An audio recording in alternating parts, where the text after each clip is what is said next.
வணக்கம். நான் உங்கள் ஹரிபாபு பேசுகிறேன், மனநல ஆலோசகர்.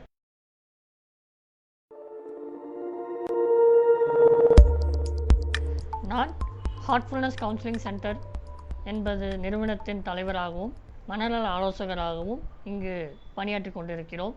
நாங்கள் இங்கே சமூக நலத்தின் கருதி சமூக நலத்தோடு மக்களுக்கு உதவ வேண்டும் என்ற நோக்கத்தோடு நாங்கள் இங்கு திருப்பூரில் பணியாற்றி கொண்டிருக்கிறோம்.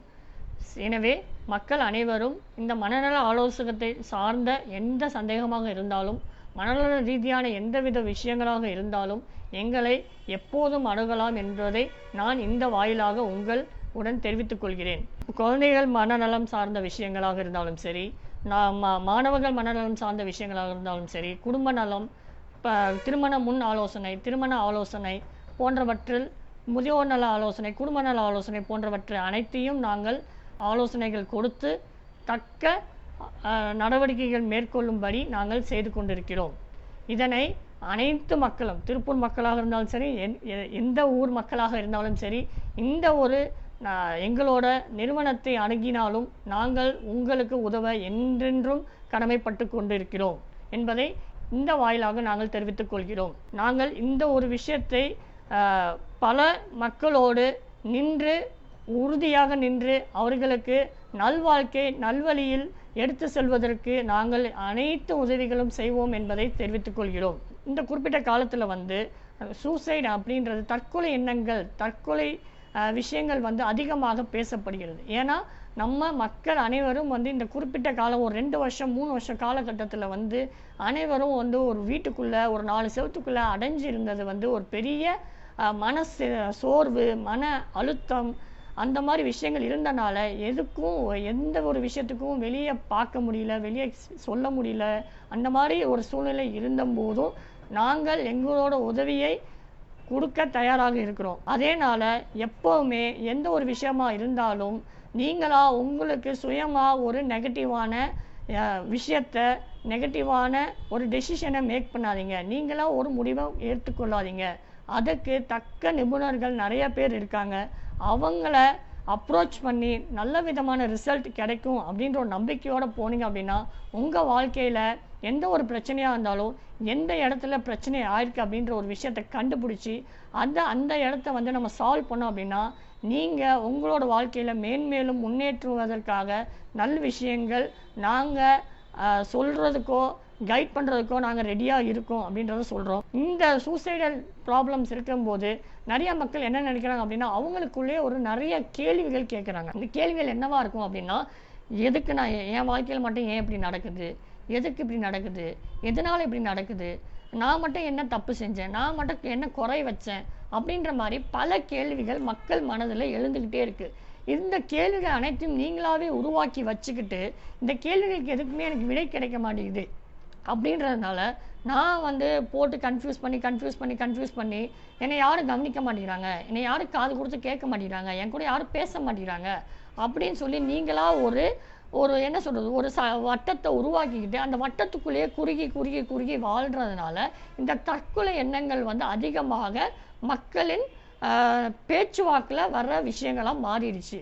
ஒரு தற்கொலை எண்ணம்ன்றது அந்த காலத்தில் ரொம்ப அதிகமாக இருக்காது, ரொம்ப கஷ்டமாக எங்கேயாவது உலகத்திலே ஒரு 1 ஒரு 10 அந்த மாதிரி இருந்த காலம் இப்போ சர்வசாதாரணமாக இயல்பாக தற்கொலை என்பது ஒரு லேசான விஷயமாக மாறிட்டு வருது. இதை வளர விடாமல் தடுக்கணும் அப்படின்னா மக்கள் அனைவரும் எந்த ஒரு விஷயமாக இருந்தாலும் இந்த விஷயத்தை யார்கிட்ட சொல்லணும், அதுக்கான தக்க நிபுணர்களை அணுகி அதுக்கான விஷயங்களுக்கு தக்க நடவடிக்கை என்ன செய்யணும் அப்படின்ற விஷயத்த நம்ம பேசணும் அப்படின்னா அதற்கு சீக்கிரமாகவே ஆரம்ப கட்டத்திலேயே அதை தூக்கி எறிஞ்சிடலாம்.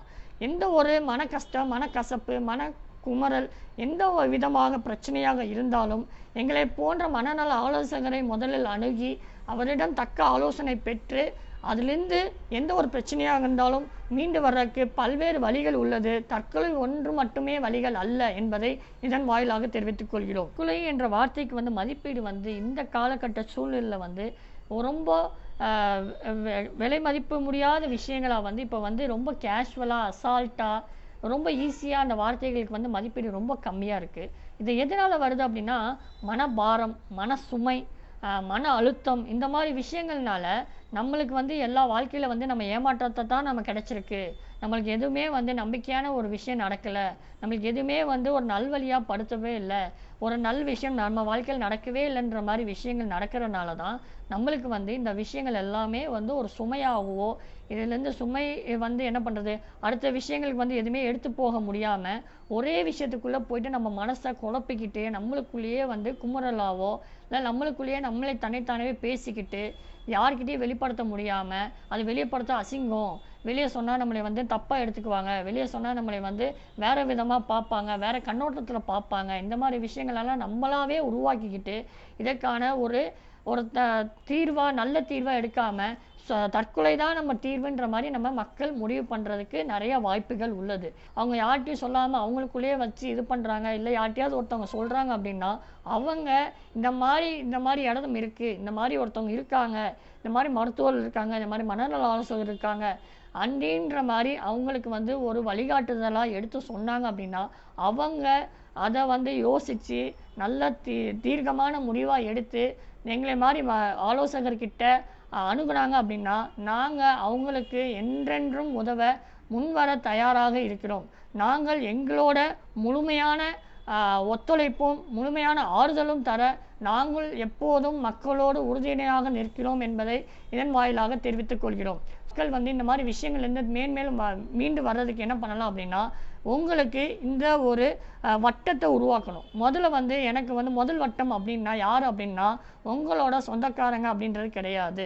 உங்களோட மனைவி, கணவன், குழந்தைகள், இல்லை உங்களோட அத்தை, மாமனார், மாமியார் இந்த மாதிரி இருக்கிறவங்க மட்டும்தான் முதல் வட்டத்துக்குள்ளே வரணும்.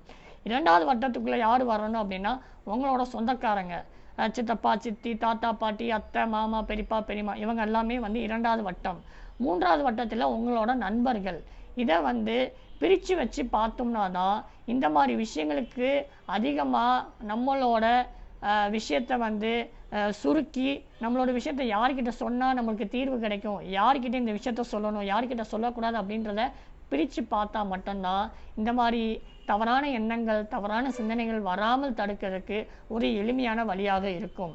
எந்த ஒரு விஷயமாக இருந்தாலும் அதனை அவங்களோட துணைவியாரோ யாரோ ஒருத்தவங்க கிட்ட ஷேர் பண்ணி அவங்க மூலிமா இதுக்கு என்ன பண்ணலாம், ஏது பண்ணலாம் என்ற மாதிரி விஷயங்களை அன்றாட அன்னன்னைக்கு பேசி ஒரு 10 நிமிஷம் 15 நிமிஷம் பெட்டுக்கு போகிறதுக்கு முன்னாடி பேசிட்டீங்க அப்படின்னா உங்களோட மனபாரம், மன சுமையை இறக்கி வச்சிட்டிங்க அப்படின்னா மன அழுத்தம், மனக்குழப்பம், மன கஷ்டம் அப்படின்ற விஷயத்துக்கு போகாமல் இருக்கிறதுக்கு இது எளிமையான வழியாக இருக்கும்.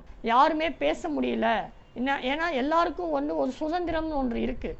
அதனால அந்த ப்ரைவசி, ஏன்னா ஒரு சமமான கல்வி, சமமான உரிமை அப்படின்ற மாதிரி விஷயங்கள் நிறைய இப்போ பேசப்படுறதுனால எல்லாருக்கும் ஒரு சுதந்திரம் வேணும், எனக்குன்னு ஒரு ப்ரைவசி வேணும் அப்படின்ற ஒரு விஷயத்தை எல்லாரும் கேட்கறதுனால இந்த குடும்பம்ன்றது ஒரு சிறு குடும்பமாக இருக்கும். அந்த சிறு குடும்பத்திலே வந்து எல்லாரும் வந்து ஒரு தனித்தனி விஷயங்களாக எனக்கு இது தேவை, எனக்கு இது தேவைங்கிறதுனால அதனை மூழ்கி இருக்கிறதுனால எனக்கு வந்து இது கிடைக்கல, இது கிடைக்கல அப்படின்றது தேடல் நிறைய இருந்துகிட்டே இருக்குது. இப்போ நம்ம ஒரு விஷயத்தை அடைஞ்சிருப்போம், அதுவும் இன்னும் நிறையா வேணும் அப்படின்ற மாதிரி தேடல் அதிகமாக கொண்டே இருக்கிறதுனால மன அழுத்தம், மனக்குழப்பங்கள் அதிகமாகவே இருக்கிட்டே இருக்கும். ஏன்னா வேலையில் அதிகமான சுமையாக இருக்கலாம், பணி சுமையாக இருக்கலாம், குடும்பத்தில் வந்து பண ரீதியான பிரச்சனைகள் இருக்கலாம், குடும்ப ரீதியான பிரச்சனைகள் இருக்கலாம்.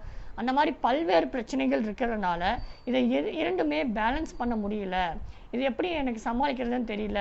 இதில் வந்து பிள்ளைங்களோட படிப்பு விஷயமா இருக்கட்டும், குடும்ப ரீதியான வந்து ஹஸ்பண்ட் அண்ட் ஒய்ஃப்குள்ள அண்டர்ஸ்டாண்டிங், மிஸ் அண்டர்ஸ்டாண்டிங்காக இருக்கட்டும், இந்த மாதிரி விஷயங்கள் எல்லாத்தையும் வந்து நான் இது பண்ணணும், என்னால் சமாளிக்க முடியல அப்படிங்கிறப்போ பல்வேறு காரணங்கள், தற்கொலை எண்ணங்களுக்கு பல்வேறு காரணங்களாக இருக்குது. அதே சமயம் இந்த மாதிரி விஷயங்களெல்லாம் இருக்கிறதுனால இதுக்கு வந்து மருந்து ஒன்றே தீர்வு அல்ல, ஆலோசனையும் இருக்குது. அதுலேயும் பொருட்படுத்தாமல் மேலும் மேலும் ஒரு மாத்திரை இந்த மாதிரி விஷயங்கள் ஏதோ ஒரு விஷயத்துக்கு அடிமையாகி கொண்டே இருந்தீங்க அப்படின்னா உங்களை நீங்களே ஏமாற்றிக் கொள்கிறீர்கள் என்பதை நீங்கள் உணர்ந்து கொள்ள வேண்டும். நாங்கள் மனநல ஆலோசகர் இருக்கிறார்கள், மனநல மருத்துவர்கள் இருக்கிறார்கள், பல்வேறு விதமான ஆலோசனைகள் வழங்க பல்வேறு விதமான ஆய்வாளர்கள் உள்ளார்கள். ஸோ இதனை பயன்படுத்தி மக்கள் நல்வாழ்வு வாழ இதனை ஒரு முக்கியமாக கருத்தில் கொண்டு மனநலம், உடல் நலம் இரண்டும் சமமாக இருந்தால்தான் மக்களின் வாழ்வு, நல்வாழ்வு மேம்படுத்த முடியும் என்பதை இதன் வாயிலாக கூறி விடைபெறுகிறேன். நன்றி.